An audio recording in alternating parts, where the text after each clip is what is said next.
taking it from the mold and we are keeping into the water for curing 28 days. After 28 days curing, we are removing the mold from the concrete cube. After preparation of the mold in concrete cube, we are placing in different places. If you see here, these are the different types of concrete cubes manufactured from this concrete. These blocks we are going to testing in the compression testing machine. After testing of this compression testing machine, you will get the strength of the concrete in terms of megapascal. And we will see the what is meant by characteristic strength. Characteristic strength, it is defined as the strength of the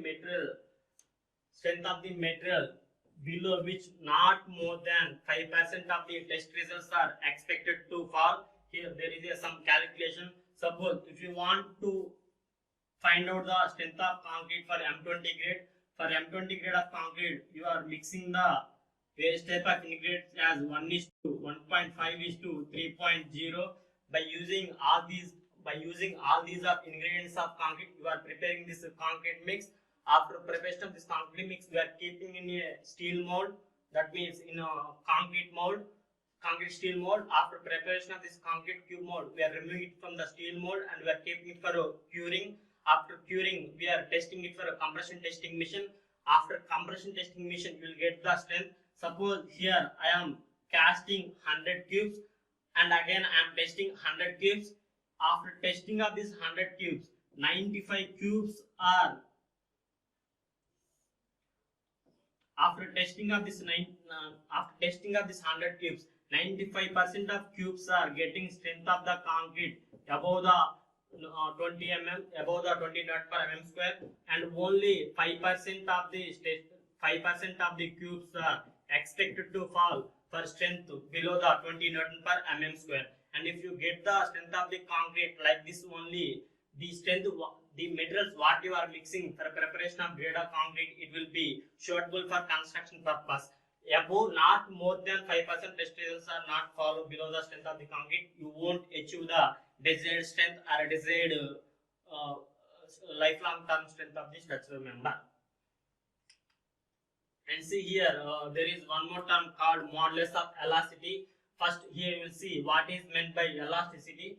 Elasticity, it is defined as the ratio of stress to strain. That means if you take any structural member, due to application of the load, the structural member, it will may elongate.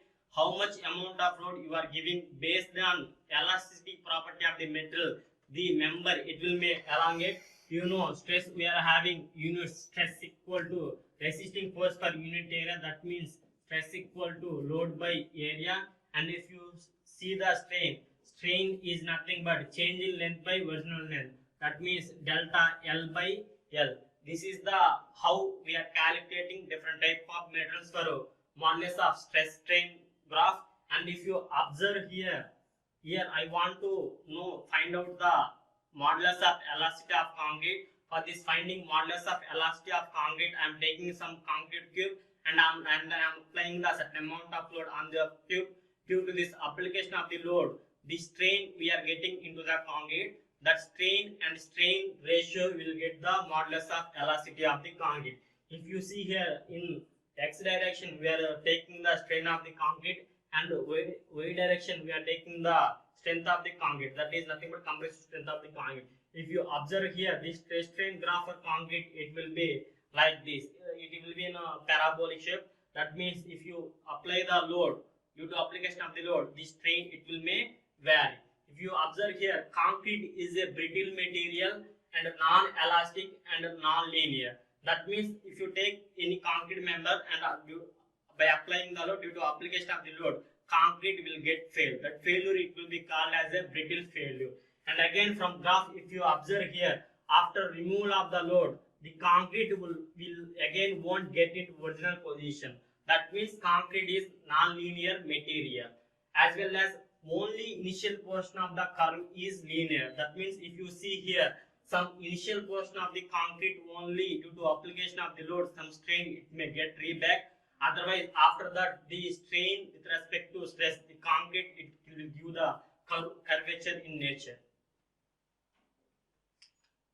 And this is the tensile strength experimentation for how we are conducting for different types of grades of concrete. For this tangent strength, what we are doing is, again we are mixing up concrete with respect to different types of grades with various type of materials. After mixing by suitable proportion of in various type of ingredients, I am preparing the concrete. After preparation of the concrete, again I am keeping into the some 150 diameter, some 150 diameter and 300 long cylinder. In this I am keeping the concrete. After keeping this concrete, I am keeping it for 24 hours for casting. After casting of the cylinder, again I am keeping it in water for water curing. After curing of this mold, I am testing it for compression. I am testing it for tangent. If you observe here, this is the experimentation how we are conducting in our laboratory. Here we are placing two plates both at top and bottom. By inserting of this plate, we will see the crack failure observed in the cylinder like this, and this is the application of the load acting on the both directions. By using tangent strength of the concrete, we are having one formula. The tangent strength of the concrete we are getting based on using this formula. Tangent strength of the concrete T equal to 2p by pi into d into L, where here P is the load acting on the cylinder and pi is the perimeter, d is the diameter and L is the length of the cylinder. By substituting all these parameters, you will get in the tangential direction how much concrete was strong we are going to learn from this experimentation. And a direct tension, split tension, flexural tension are the one more test to know the various type of properties of concrete. And if you see here, this is the flexural strength of the beam. For the flexural strength of the beam also, again I am preparing the concrete for the same M20 grade of concrete. For this M20 grade of concrete, again I am mixing cement, coarse aggregate, fine aggregate along with water. If I want to use concrete for a heavy raised structure, I will use admixture. If I am not using the concrete for a heavy raised structure, then I will use only the cement, coarse aggregate, fine aggregate along with water. After preparation of this concrete cube, again I am placing in some simply supported beam. If you observe here, this simply supported beam having a length of 500 mm and width and depth of the simply supported beam. Here I am taking it as 100 mm. And here I am applying the center point loading. That means here I am applying the certain amount of load. Due to this application of the load, the beam may fail like this. Hence why we are introducing the steel into the concrete to arrest that cracks. If you see here, the experimental procedure, what we are doing is, after preparation of this concrete block, that means this prismatic member, I am taking it as a distance of 5 centimeters from the end. From the end, I am keeping at a distance of 5 centimeters.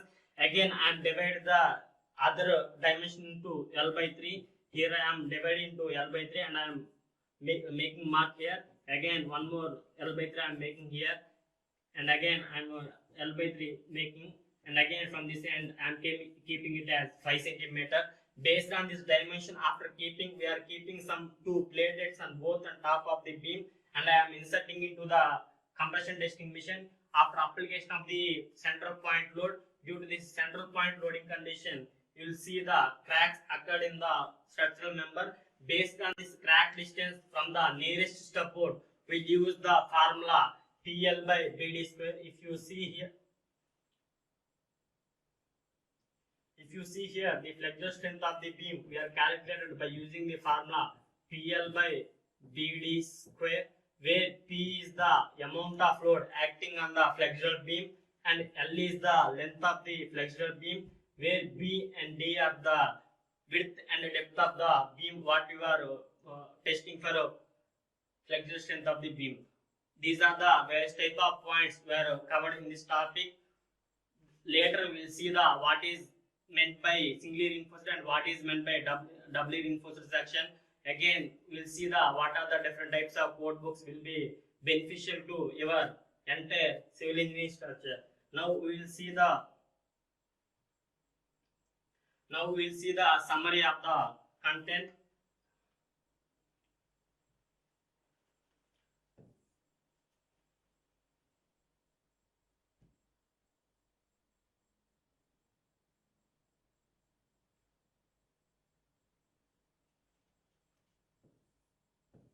Summary of the content. First, we are learned about the what is meant by concrete, and we are learned about the what is meant by reinforced cement concrete, and we are learned about the what is meant by different types of grades of concrete. These are the basic concept what we are discussed in today class. In later lectures, we will see one by one into the subsequent lectures. Thank you. Hi everyone, welcome to the next session. In last class, we have seen about the what is meant by concrete, what is meant by reinforced concrete, and how concrete manufactured in the site, as well as we have discussed different types of grades of concrete, as well as we have discussed about the strength, how we are calculating by various type of experimental investigation also we have seen. Today we will discuss about the working stress method of concrete in introduction part. While going to deeply into the working stress method, we will see the subtopics, various type of code books, as well as what are the various type of different loading conditions acting on the building. Now we will see. If you see here, these are the design code books and some of the handbooks which will be useful for design of a various type of structural elements. If you see, the first one is the IS 456 Code of Practice for Plain and Reinforced Concrete. For all types of plain and reinforced concrete structural elements were designed by using this IS 456. In IS 456, we are having different types of generalized conditions for construction of different types of building. And the second code book is for IS 269 and 2015 specification for ordinary Portland cement. If you take the cement, in cement what are the different type of chemical properties, physical properties, all these terms we are going to learn from this IS 269 code book. This is also one of the most important code book for construction of any type of building for using of concrete by using cement. And next one is the IS 383 2016 specification for coarse and fine aggregate for concrete.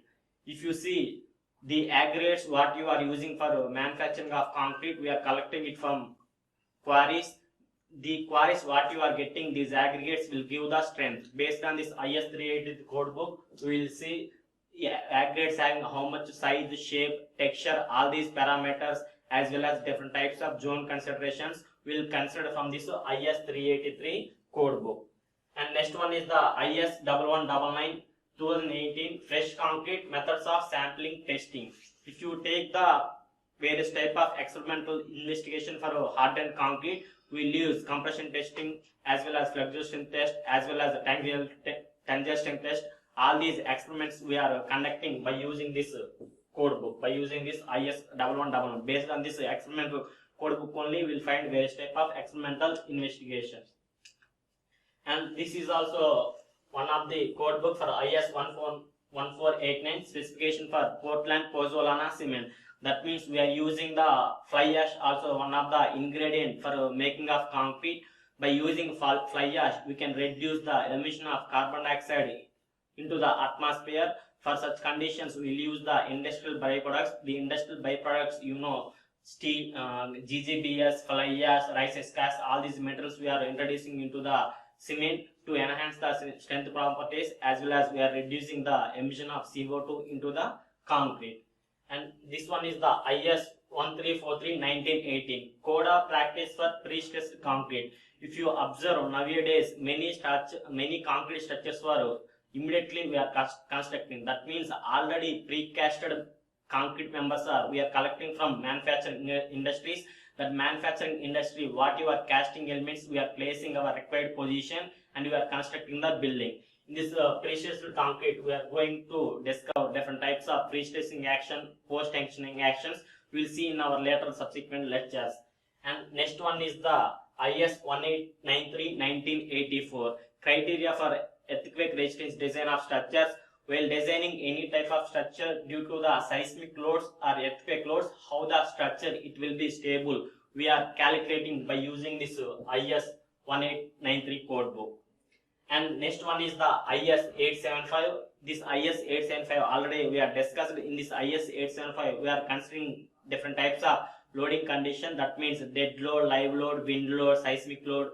snow load. All these loads are classified into different classifications from part 1 to part 5. These parts individually we will discuss.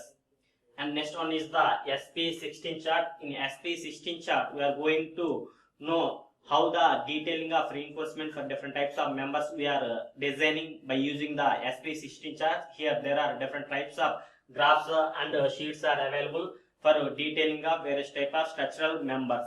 These are the different types of code books you are using for the design and drawing of a reinforced concrete structure. And now we will see some of the loading standards, or how the loads, if the acting on the building due to application of the load, how the structure will deform. Now we will see. If you observe here, structural analysis is the study of loads on the physical structures and the response of each element. Suppose if you take any building, suppose if you consider any building, in this building we are applying certain amount of load.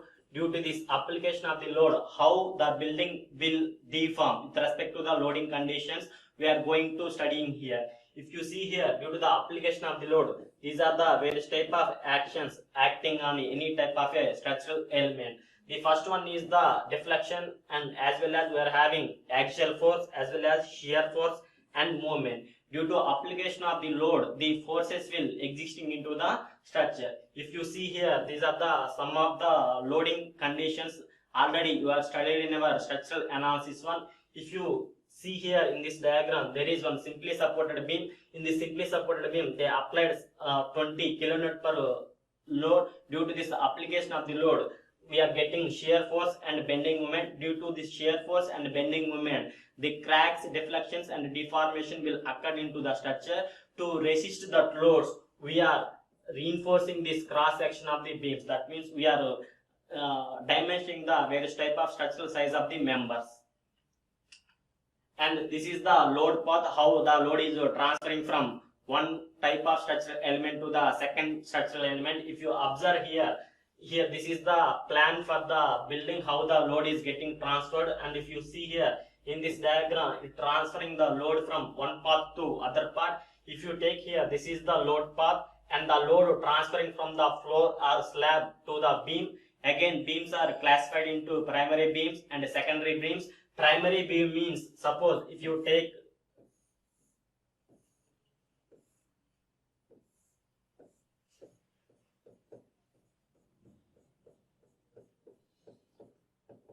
if you observe in this diagram, while applying the load will transfer from this plate element or slab element to this column. Again, from this column it will transfer to the beam, and from this beam again it will transfer to the column, and column again it transfer to the underground footing. From footing to the underground side, the load is distributing. Like that, here the representation of the load path we are seeing here. If you observe here, the load is transferred from the primary beam as well as girders. Girders means secondary beams. That means if you observe the distance or beam what you are connecting from beam to beam, that it will be called as a primary beam. And secondary beam means the beam what you are connecting between different types of individual beams, that it will be called as a secondary beam. That means the beam what you are connecting from one column to other column, that beam it will be called as a primary beam. And the beam what you are connecting from one beam to second beam, that it will be called as a secondary beam. All these type of loads will be transferred to the different types of building elements. If you see, observe here also, this is the load path acting, as well as this load path is transferring to this horizontal structural member. Again, from this horizontal structural member, the load is transferring to this column. Again, from this column, the load is transferred to the horizontal member. Again, from column, again from beam, again to the column, and again to the foundation below the underground soil. This is the load, how it will be transferring from the different types of building elements. If you observe here, the load is transferring from girders to columns, and columns to foundation, foundations to soil or bedrock. That means the soil which connect to the ground surface with the footing. And now we will discuss what are the different types of loads acting on the building. If you observe here, these are some of the important loads daily we are seeing in our day-to-day life. If you observe, the loads are classified into dead load, live load, wind load, and earthquake load. Already we have discussed the load criteria for earthquake resistance of design, as well as we are having the code book IS 875. In IS 875, the load is classified into 5 parts, that is from part 1 to part 5. If you observe here, the dead load is come under category of IS 875 part 1, and live load will come under category of IS 875 part 2. And if you observe the wind load, in wind load it will become under category of 3, and criteria for earthquake resistance of design of structures, it will be considered under class 4. And fifth one is the combination of different types of load combination, that means dead load, live load, wind load, seismic loads. All loads if you consider and if you design the building in such a way, that load combination will be considered under category 5. If you see here, these are the some of the loads acting on the building. If you see here, this is the first one is the dead load.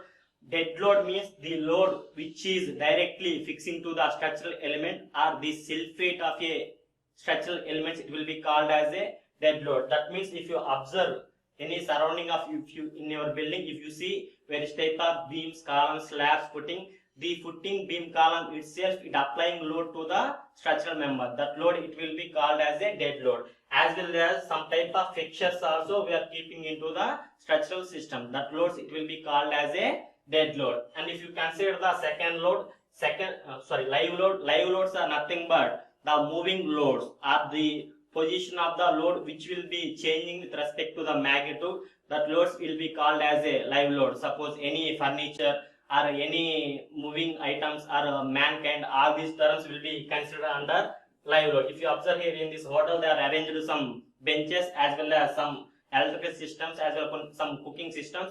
Based on this all type of furniture, it will act some load on the building. That load it will be called as a live load. And next one is the wind load. Wind load is nothing but the direction of wind acting on the structure with respect to the how much magnitude the wind is acting on the building. In wind load we will discuss in later classes in detail. As well as also we are having the earthquake load. This earthquake loads also we are designing in separate chapter. We are having the subject of earthquake resistance design of structures. In that we are going to learn fully about this earthquake loads. And if you see here, in foreign countries where cold regions are more, in those conditions the buildings were subjected to snow loads. In that situations we are designing the buildings with respect to the snow load, how much amount of snow is coming to the building. Based on that we will design and develop the different types of construction activities. And as well as we are having the lateral loads. Lateral loads means the load is transferring to the building from this direction, that means from horizontal direction. If you observe any water in a tank, here I am considering some water tank, here I am placing some water, the water will acting pressure on the sides of the tank, that pressure it will be called as a lateral load. As well as if you see the underground structure, that means the soil will create pressure on the structural elements what we are designing, that designing loads it will be called as a lateral loads. If you see here, lateral loads are loads that cause horizontally to the structural element. Suppose here this is the one type of building. In this building we are applying some amount of load. That load may be either due to pore water pressure or due to the earth pressure or due to the seismic action. These all type of loads will be called as a lateral loads. If you have observe here, the lateral loads are wind loads, earthquake loads, flood or rainwater loads, or soil pressure loads. These are the different type of loads which are acting on the building in the lateral direction. Based on the wind direction, the wind force acting on the building. Due to this wind action, the building may tilt or slide or bend. Based on that wind condition, we are designing the building. That building will be called as a design building. As well as earthquake load, where structures are prone to earthquake loads. In that situation, we are using the stability with respect to the earthquake loads.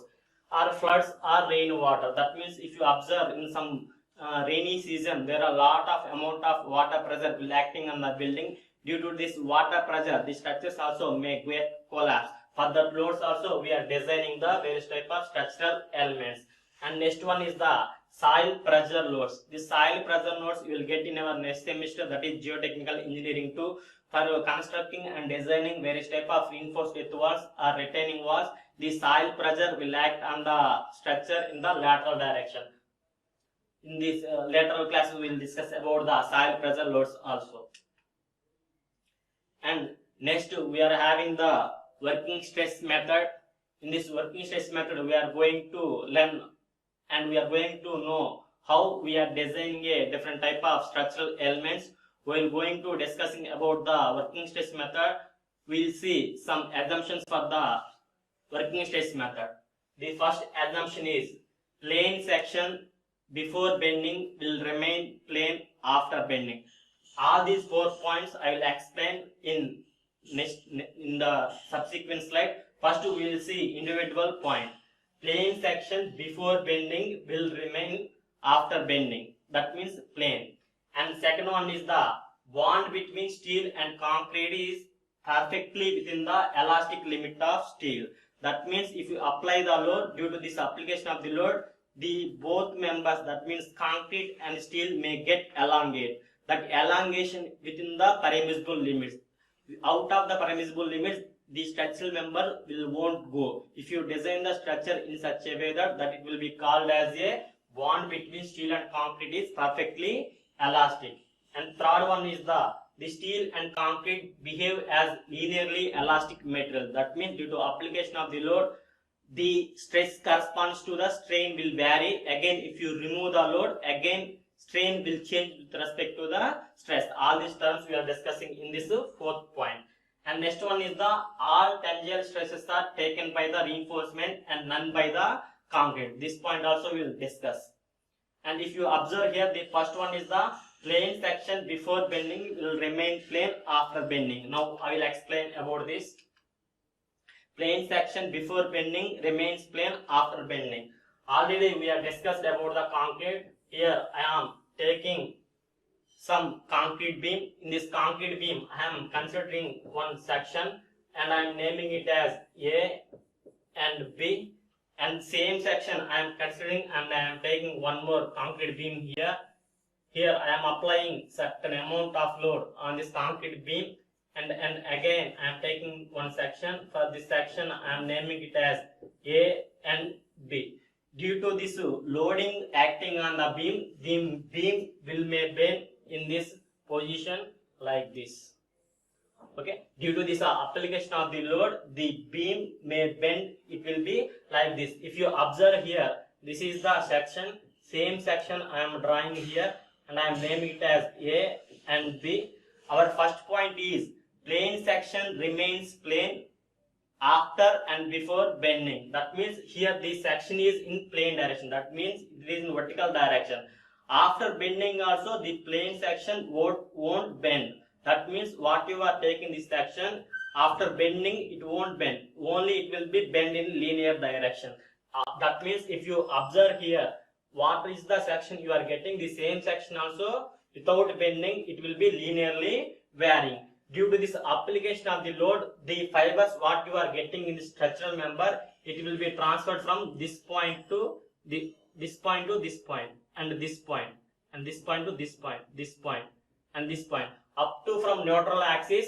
The stress transferred from the right direction. After neutral axis, the load is transferred to the left direction. That means the first one is, this is the section and this is the plane section remains plane. And if you observe here, this is the neutral axis acting on the building. This is the neutral axis of the structural elements. If you see here, the structural element will having the compressive force acting on the top of the fiber and tangential forces acting on the bottom of the fiber. That means above the neutral axis, the concrete will take care of the compressive force.